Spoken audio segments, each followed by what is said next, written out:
अवैध संबंधों का इतना खौफनाक अंजाम होगा, शायद मुझे लग रहा है कि उस व्यक्ति ने भी नहीं कभी सोचा होगा, जिसको उसकी पत्नी ने हमेशा के लिए मौत की नींद सुला दिया। जिस पत्नी ने उस व्यक्ति के साथ 7 फेरे लिए थे, उसी ने अपने एक नाबालिग प्रेमी के साथ मिल कर के उसको हमेशा के लिए मौत की नींद सुला दिया। और हैरानी की बात ये है कि हत्या को हादसा बता करके पुलिस को गुमराह करने की कोशिश तो बहुत की गई। कानून के सामने उनकी जो साजिश थी वो कहीं न कहीं बेनकाब होती नज़र आई। और कि जिस महिला के उस नाबालिग लड़का जिसकी उम्र लगभग 17 वर्ष बताई जा रही है, वो दोनों युवक मृतक की दुकान में काम करते थे।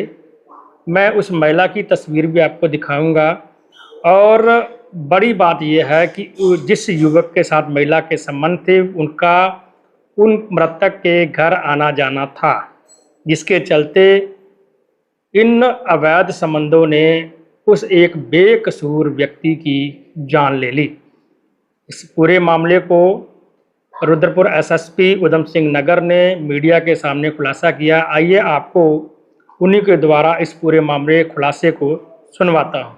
सभी को पता है कि 17 अगस्त के दिन एक सूचना पुलिस को प्राप्त हुई थी, जिसमें एक शव जो है वो स्विफ्ट कार में पाया गया था।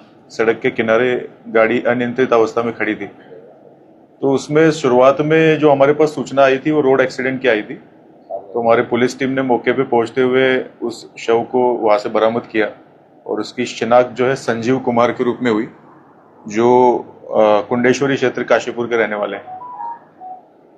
जब बारीकी से पंचायतनामा भरते वक्त जब उसका शव का परीक्षण किया गया तो उनके बाईं ओर गले पर एक चोट थी, जो किसी भी रोड एक्सीडेंट में संभावित नहीं लग रही थी। तो शक के आधार पर हमारे थाने की टीम ने पैनल से पोस्टमार्टम कराए जाने की संस्तुति की।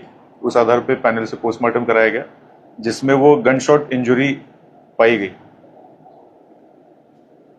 संदिग्धता के आधार पे 2 विधि विवादित किशोरों को कल रात को करीब 12:30 बजे हमने गिरफ्तार किया है, और जिन्होंने हमारे सामने ये कबूला है कि उनके द्वारा इस हत्या को अंजाम दिया है, जिसमें उनके द्वारा 12 बोर तमंचे का यूज किया गया, जिसको रिसेंटली परचेस किया गया था इसी घटना को अंजाम देने के लिए।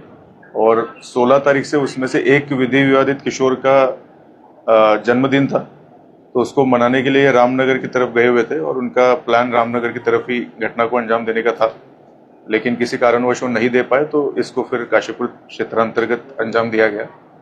और उसके बाद आज दोपहर में करीब 1:45 बजे जो मृतक की पत्नी है, जो इस मुकदमे की वादी है, उसकी गिरफ्तारी भी सुनिश्चित की गई, क्योंकि जो विधि विवादित किशोर है उन्होंने कबूला है, उसमें से एक किशोर ने कबूला है कि उसका अनैतिक संबंध उस महिला से थे जो मृतक है उसके पत्नी से, और काफ़ी लंबे समय से उनमें ये संबंध चले आ रहे थे। क्योंकि ये जो दोनों विधि विवादित किशोर जो है वो मृतक के जो बिजनेस है, जो दुकान है, उसमें काम करते थे, और इसी वजह से एक किशोर का उनके घर में आना जाना लगातार था और उनके सब बीच में संबंध बने। घटना को अंजाम देने के बाद उसी किशोर ने उस महिला को कांटेक्ट करते हुए काम हो जाने के बारे में भी सूचना दी है। जब हमने पूरे सीडीआर का अवलोकन किया, सीसीटीवीज का अवलोकन किया है और सारे फॉरेंसिक साक्ष्यों का अवलोकन किया, तब इस पूरे घटना का जो कारण था और जो मोटिव था वो सामने आया है, जिसमें ये पता लगा है कि जो मृतक की पत्नी है उसके साथ जो किशोर के अनैतिक संबंध होने की वजह से उन्हीं पत्नी ने ही ये पूरा साजिश रच के 2 किशोरों का यूज करते हुए, और उसमें से एक किशोर ने इस घटना को अंजाम देने के लिए शस्त्र को परचेस भी किया।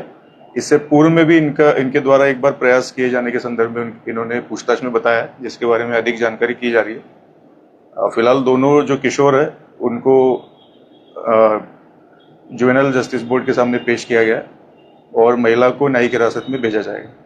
जो आला कत्ल है वो भी बरामद किया जा चुका है।